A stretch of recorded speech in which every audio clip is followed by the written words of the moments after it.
All right, ladies and gentlemen, welcome back to the channel. As always, it is Nick here, back with your daily crypto news and analysis. And today we actually have a lot to talk about regarding Ondo, XRP, XLM, HBAR, and a few other, of course, networks.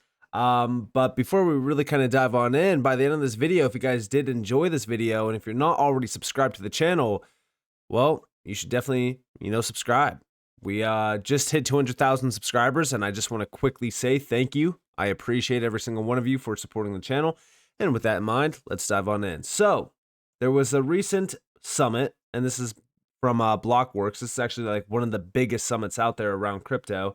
And there's a lot of themes around this summit, but the first major one that really kind of stood out to not only me, but it should have stood out to a lot of people was tokenization.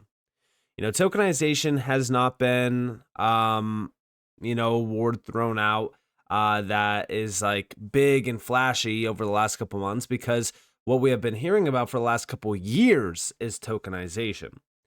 Specifically back in 2021 is when tokenization really started to hit big. It was always a thing. These networks are always capable of doing it.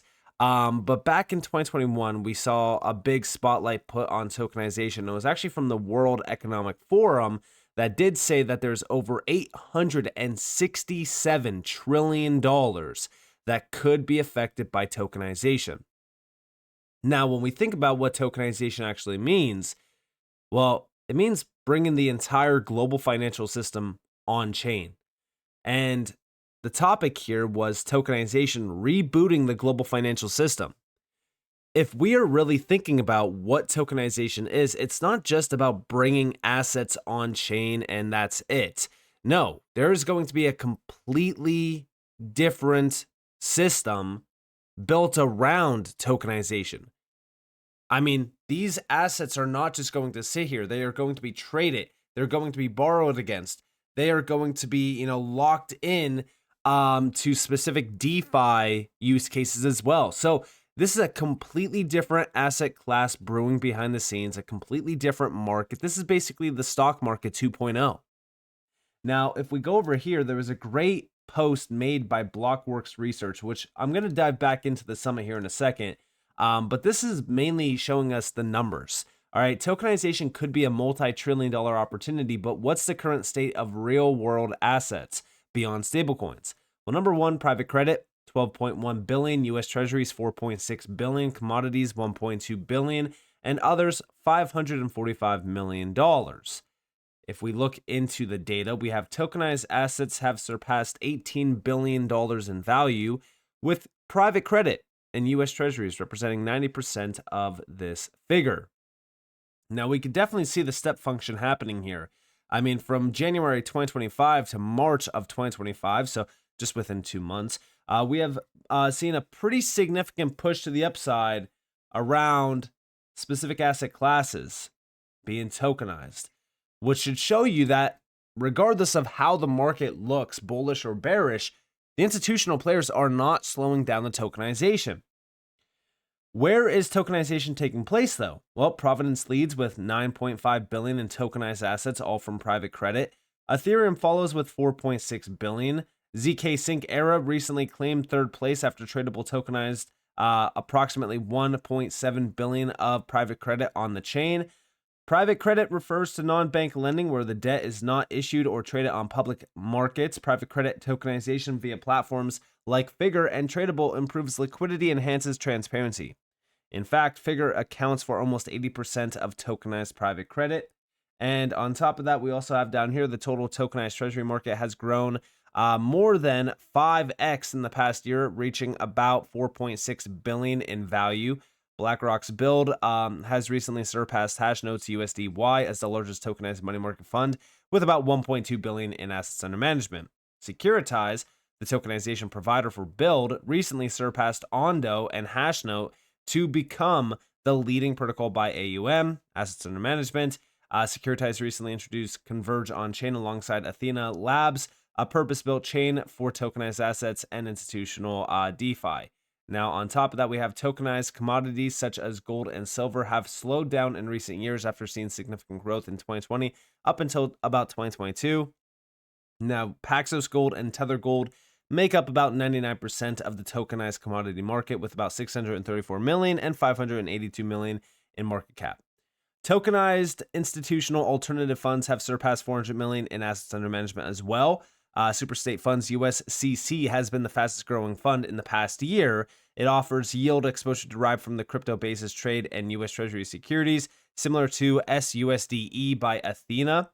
The total value of tokenized global bonds encompassing non-US government debt and corporate bonds has surpassed $120 million. The SPICO EU T-bills money market fund issued on Polygon represents 78% of total tokenized global bonds.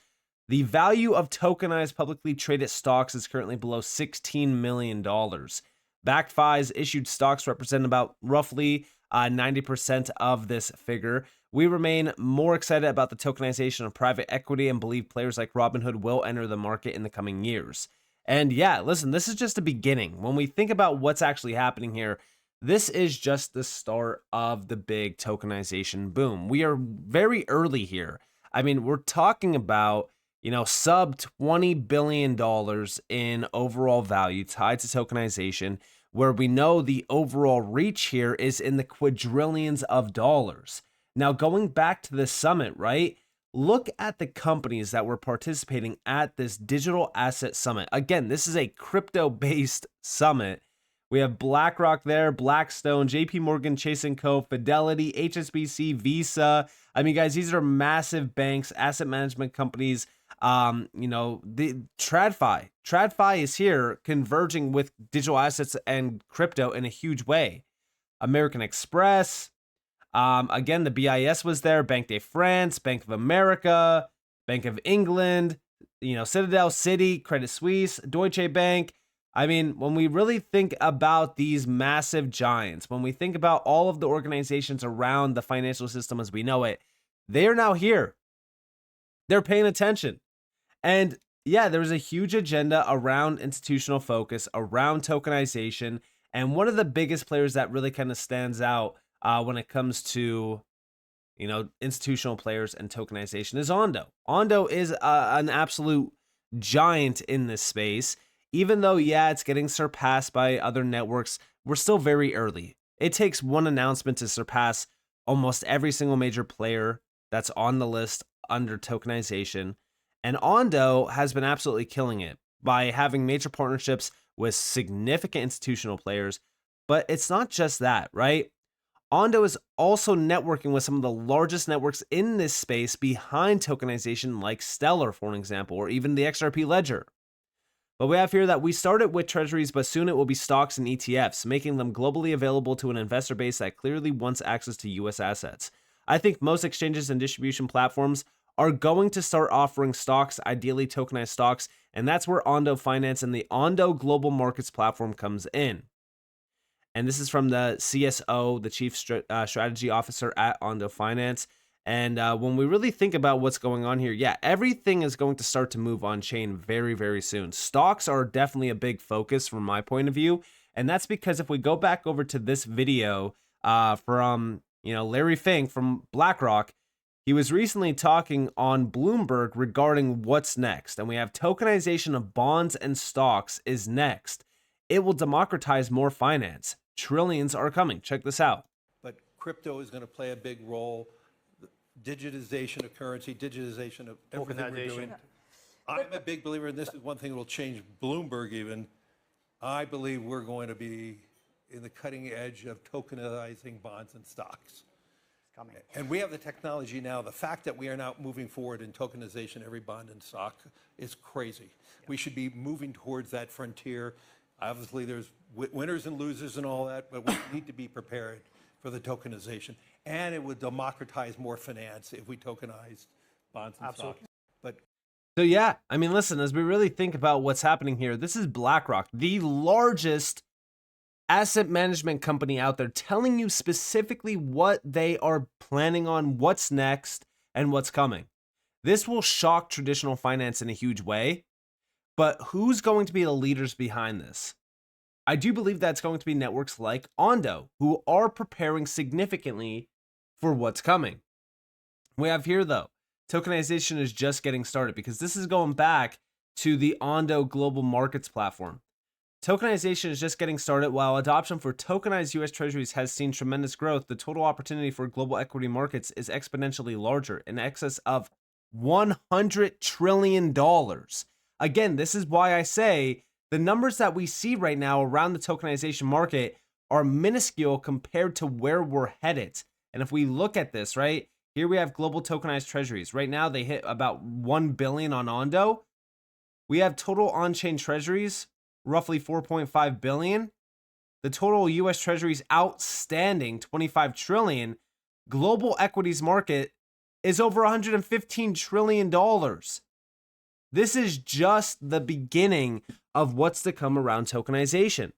And yet, we definitely focus on the networks that are also tied back to tokenization in a huge way, like the XRP ledger, over $50 million tied to the XRP ledger right now. I do expect this to grow significantly. We know that Ondo is working with the XRP ledger as well to integrate stablecoins onto the XRP ledger. Stablecoins are a huge game changer. I think everyone should focus on stablecoins because they enable a lot of institutional grade, DeFi use cases, but they also highlight a liquidity source for trading, buying, selling, whatever the case may be, of tokenized assets. That's exactly how we get to having this massive new, basically, stock market trading 24/7, 365 on chain. We see completely different asset classes and markets opening up as well because tokenization enables new markets and new opportunities to also, become a reality. It all starts with stablecoins. Now, also Stellar has almost $500 million tied to it alone in terms of RWA value, and a lot of this is coming from some very significant players like Franklin Templeton or even Wisdom Tree. The institutions are choosing networks specifically; they're hand-picking them. And if you really wanted to look at a lot of these other networks, Ethereum definitely is leading the pack. ZK Sync Era is another huge one. And then just kind of going down the list here, you also have Stellar, Algorand, Aptos, Polygon. There's a lot of great networks in this space that are being adopted in a very big way. And it is by some big players like BlackRock, for an example. But again, we're just barely scratching the surface, especially when you have a lot of, additional platforms in the space like Hedera launching asset tokenization studios, fully focused on the institutional side of things because this is completely, regulated compliance. This is all for institutional players. And I suspect that this is just going to continue and continue and continue, where a lot of these networks that are utility based and have been working on becoming a giant leader around Web3 for a very long time, they're going to reap the rewards of being very early on this initiative, because right now we're talking about billions. Eventually, we're going to be talking about trillions, and then we're going to talk about tens of trillions, hundreds of trillions. It's up only essentially for tokenization. I strongly believe that.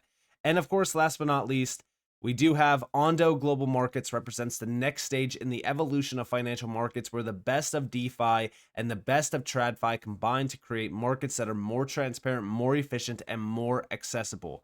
Check this out. We've used many of the same principles from stablecoin design to inform what we've done here. It is no exaggeration to say that we believe that what stablecoins have done for the dollar, Ondo Global Markets will do for securities. We believe that with the success of yield coins and the launch of Ondo Global Markets, we're entering a new phase in financial markets. Unlike many, however, we don't believe that this new phase need operate outside of regulations, destroy incumbents, or fundamentally change the way markets operate. Instead, we believe that this phase represents the next stage in the evolution of financial markets, where the best of DeFi and the best of TradFi combine to create markets that are more transparent, more efficient, and more accessible. You might call it a foundational upgrade. We call it Wall Street 2.0.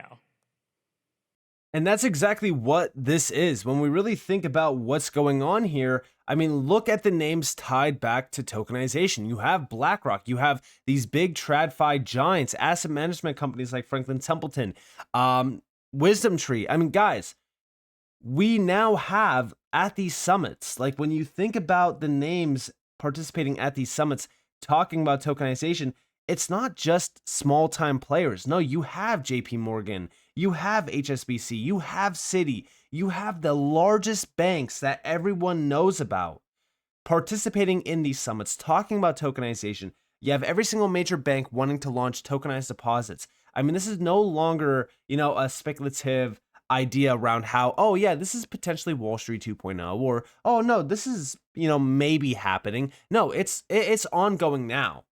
And there's no turning back. When you have BlackRock talking about tokenization of bonds and stocks being the next big thing, you better bet that that's the next big thing. The first trillion that enters this space, like when we actually hit $1 trillion in terms of, tokenized on-chain RWAs, when this number is no longer sub 20 billion and it's 1 trillion, that is when we start to see the big snowball effect. That's when we start to see trillions on top of trillions being tokenized, and it's going to sound like a normal thing. Now, do we have a long way to go? Sure, we do. But this is only accelerating more and more and more. Just for an example, if we go back to the beginning of 2024, we had about $8.6 billion tied to this market. We are now at almost $20 billion. And a lot of that growth actually happened in roughly the last half of 2024. This is only accelerating more and more. And I do think that this is something that everyone should be focused on in a big way. And you should also focus on the enablers here. Ondo is an absolute giant when it comes to this move. And you also have some great networks within this as well, like XRP, XLM, even HBAR, that are really, major drivers of this, tokenization revolution that's happening as well. So, with that being said, I hope that you guys enjoyed this video. If you guys definitely leave a like, subscribe, turn notifications on because more free content. You guys are more than welcome to follow me on Twitter and join the free Discord down in the description below. And with that being said, guys, it's been Nick. Thanks for watching. Peace out.